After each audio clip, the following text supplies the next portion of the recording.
and welcome to another enchanting witch review with me, your favorite horror host, the Schwarze Frau.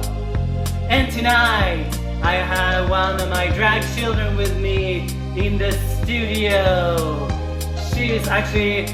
I found her rolling around outside my door, so I was like, why don't you be part of the witch review tonight? And here she is. Hi!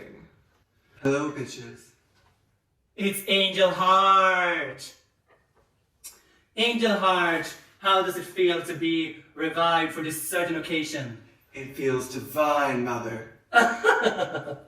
Yes, it's very lovely to see you alive and kicking after all these years. I look pretty good for a dead bitch. I would say so. So, actually you chose the movie for today. Yes, I did. And which one have you chosen? I chose the lovely A Bucket of Blood. Directed by Roger Corman.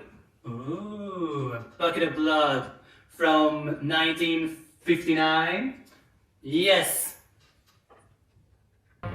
All these are beat. All these you'll meet in A Bucket of Blood. Let us make the scene. Crazy. So, Angel Heart, why is this movie dear to your rotten little heart? This movie is dear to my putrid, disgusting heart because it is so funny. I love it when a horror movie can make me laugh, and not just because there are dead people. Exactly.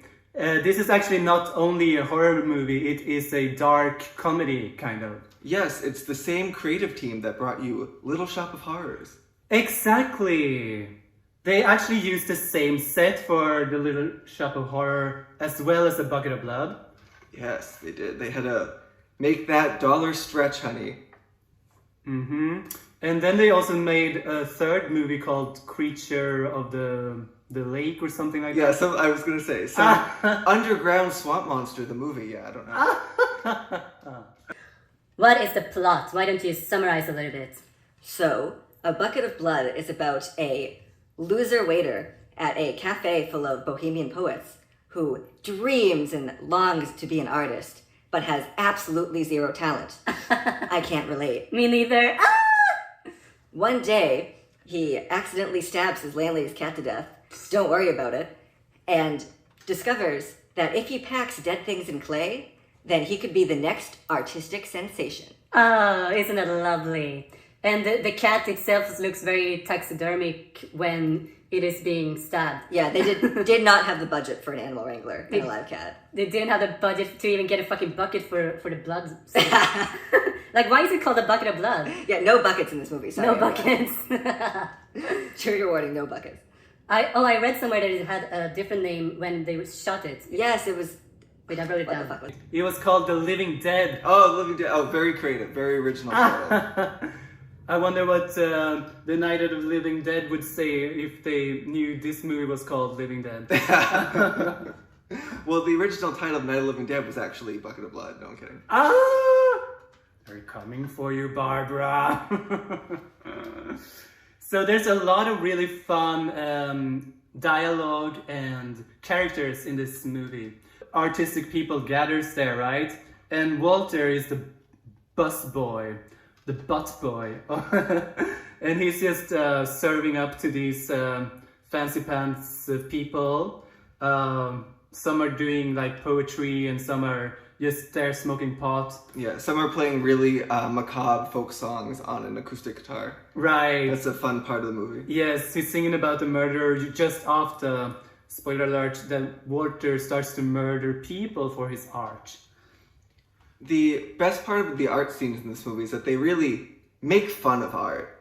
They are a brutal skewering of artists and people who think they're cool. Yes. Because the moment that Walter starts to achieve a modicum of success with his sculptures, they all latch onto him. And they're all like, oh, you're famous now? Now we're friends. Yeah. That's why I'm friends with die Schwarze Frau.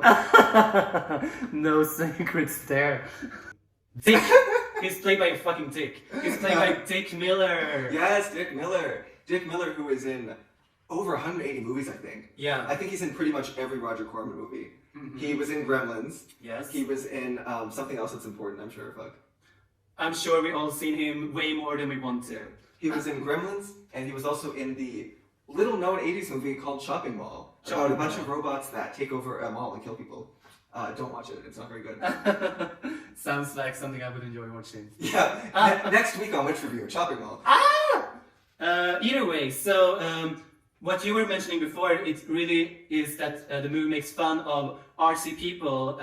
It's very relatable to the hipster culture. There was a boom like a few years ago, if you were born then. So all of these fancy people with beard, like drinking cafe latte mocha, and you know, being very like, having like a big fist up their, yeah. Yeah, it's very much about pretension and self-importance. Exactly. Two things I'm very familiar with. To me, something deep down inside of my prana. Oh, Walter, I want to be with you. You're creative. And the movie has a remake from 1995. Oh, it's from 1995. Yes. I was not born yet. But he made a lot of changes, but Roger Corman directed again, so he had a lot of control of the script. A lot of the same jokes there because I guess he was like, if I have to reshoot this damn thing, I'm not going to rewrite it. Right. But they added a lot of great scenes. Yeah. My favorite scene in the original is when this pretentious girl named Alice comes back from a long break. And Oh my God. she can't believe that the waiter is now a famous artist. She's And great. so she's, you know, a huge asshole to him. And she goes, go on then, make me something. And he picks up thin clay and goes, there, hand. And I just made hand. and in the remake, I was like, okay, how are they gonna improve on the hand line? 'Cause that's my favorite part. And they fucking did. And they did, because he takes a piece of cake and eats it and goes, I'm gonna make a piece called flying cake. Then he spits it all over her copious bosom. It was vile, I loved it. It was nasty. Actually, the remake was not.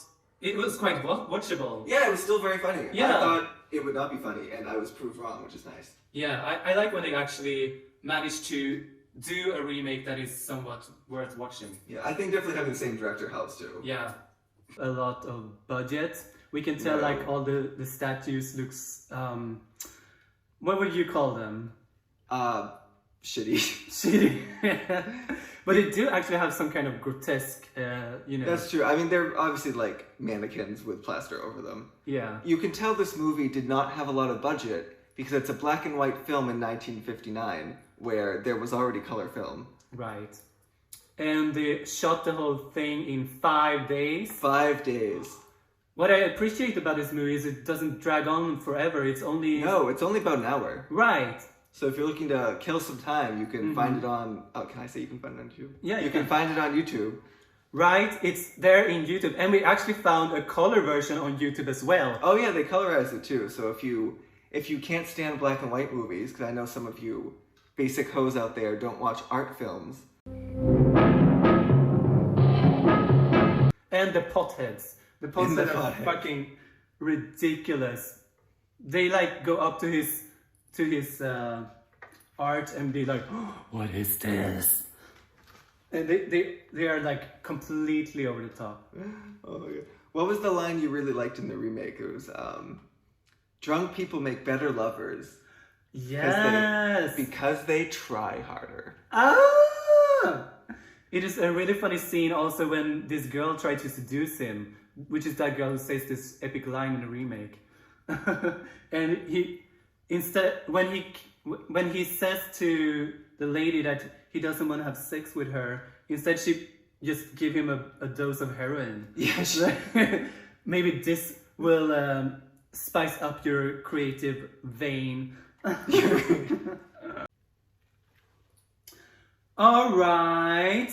Any last words? I would recommend this movie to anyone who loves funny horror movies or to anyone who really hates art. If you hate art, you're gonna love this movie. Yes. I have a love-hate relationship with art. I do love it sometimes, but I also think it's too prestigious and too full of itself most times. And this movie really like pack it in nicely in a fine little box for us to make fun of. So, this was all for Witch Review tonight. We hope you enjoyed our little shit chat about The Bucket of Blood. And please watch it on YouTube. Both that and the remake is on YouTube. In fact. And we endorse both the original and the remake. Absolutely. Which is fucking rare, so you better appreciate it. Yeah, appreciate it for what it is, bitch. Okay, good night. See you on the other side. And thank you, Angel Heart, for joining me tonight. Thank you, Mom. Please come back again soon. Yes. Well, I actually live in your basement, so that should be easy. I'll just fuel you up with some heroin when I need it.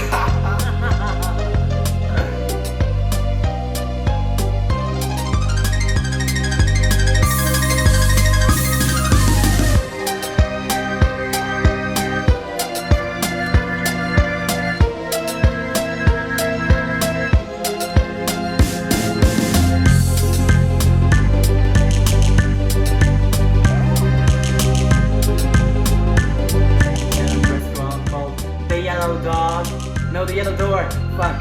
The yellow door. Cut that out. Called the yellow dog. No. The yellow door. Why do I say yellow dog?